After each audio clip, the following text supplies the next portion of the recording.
Greetings to all melanated people all around the world. It's really a joy.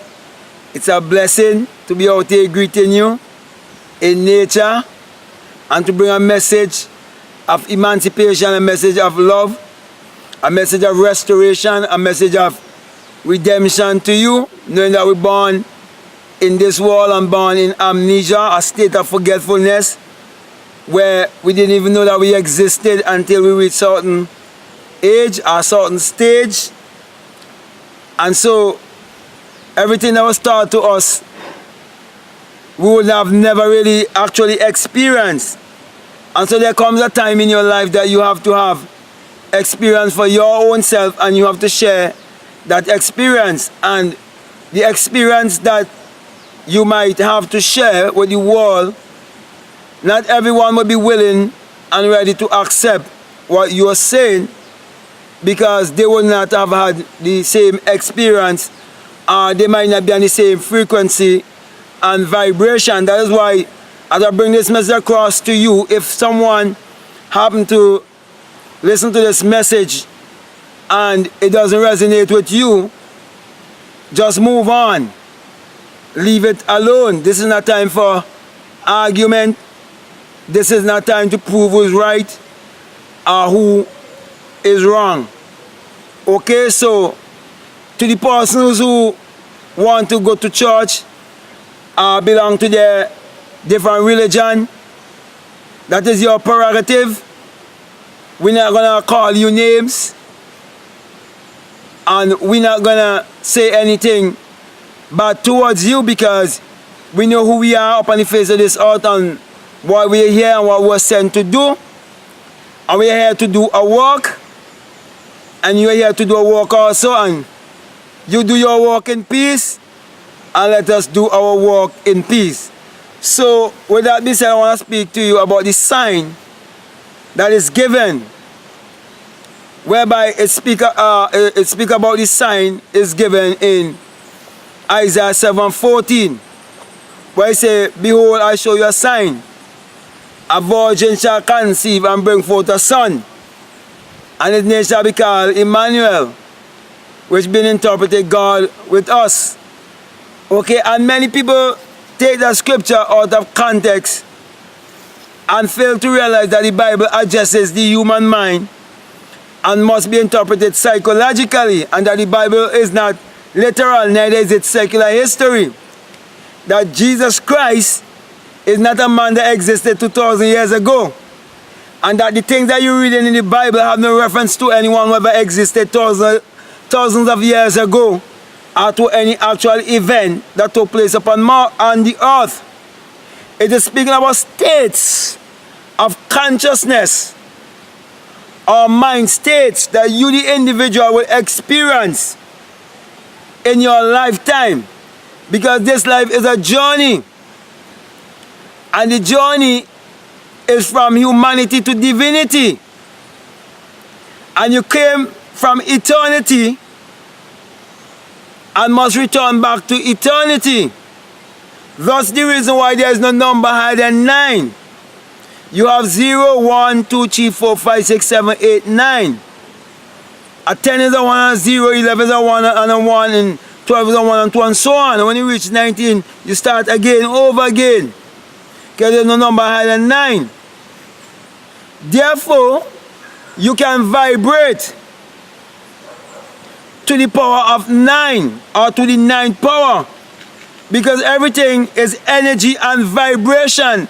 Even the words that I'm speaking to you, they are vibrations. It's music. Life is like music.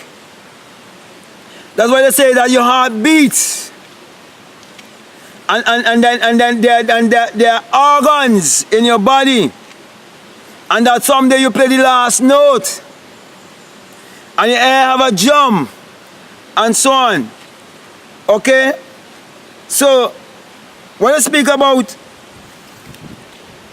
the son is given, it plainly tells you that it's a sign. It's a sign to mankind. And you are that sign. Out of millions and millions and millions of sperm, you the chosen one, the chosen son.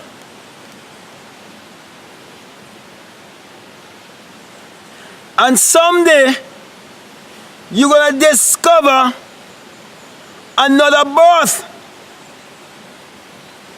Not the birth where the water bag have to burst first, which is the birth from below, from a woman's vagina. That birth brings you into the world of the physical. But here in Isaiah 7:14, it is teaching you of a birth that doesn't come from the womb of a woman and her vagina, but a birth that can take place in a man or a woman. And when that birth takes place, you come into your Christ self, your Christ energy, your Christ identity. And I'm speaking from experience, and it is in St. John chapter 3, where it tells you, you will be like the wind. And that which is born of flesh is flesh, and that which is born of spirit is spirit. And everyone who is born of the spirit is like the wind. And my brother and my sisters, not until I awake within myself, literally awake within myself, heard the mighty rushing wind, and ascend like a fiery being, and had an innate ability to roll the stone away. This is the stone that seal you in that tomb. And you will come out someday and see the empty tomb. And you won't see a body. That's why in the Bible they tell you, when they look, the body was gone. And the disciples didn't see the body. It's parables, my brothers and sisters. So it's a sign. And when you come to the experience of the sign, you will come to know that it's all about you, and that it's your biography. And those of you whom this message is resonating with, you're already on your journey to discover your true identity, to discover your God self. And I'm saying to you, one of these nights, you're going to go to bed, and you will awake within yourself, and you will exit your skull, and you will understand St. John chapter 3. Then you will understand that Nicodemus is a mind state, a religious mind state. And Christ is an enlightened mind state, or state of mind. It's an experience. And when you have that experience, you will be rebuking the religious mindset, because it will be a dark time. That's why he says, I came to Jesus by night. It will be a dark time, where there will be a lot of deception. And then, when you're teaching those of the religious mind the true birth, and they do not understand, then you would say to them, you being a big teacher in Israel, because see, Israel meant to rule as God. So you want to teach people about the invisible, and you yourself have never become invisible? That's the moral of the story. One who's enlightened, one who's awakened, is saying to those who haven't awakened as yet, how could you teach about the awakening and you haven't awakened as yet? If the blind lead the blind, wouldn't they fall over a ditch? So my brother and my sisters, when the Bible speaks about the birth of this Christ, this Emmanuel, this man who's going to come to his God self and say, God with us, it is speaking about the God in you. Because when you awake in me, to those of you who listen to me, I'm with you, yet I'm in you.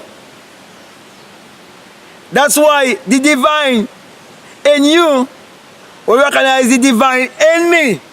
Yet I'm with you. So, my brother and my sisters, you know, I'm having fun. You know, I'm so glad that I'm not an intellectual and I'm just following my intuition. I do not have any particular protocol way how I'm going to bring my message to you. I never want the plan. I don't think about what I'm going to say.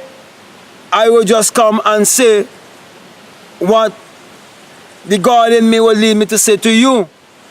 And I know that to those of you who this message resonated with, that I am meeting you right where you are and be a blessing to you. So with that being said, I want to give you the sign of the rising sun, the sign of the supernatural eye, of which Matthew 6:22 tells you, if your eye be single, your whole body will be full of light. And also, my brothers and my sisters, if this message is really resonating with you, I'm encouraging you to support my ebook and support whatever work I'm doing, because I would like to do more than what I'm doing. I would like to go live and all of these things and give more of myself to you. And we have to put things in place to get the work done, because there's a lot of work to be done and there are many to be reached that is looking and searching for this message of truth and restoration. So that being said, my brother and my sisters, peace, love you, I'm out.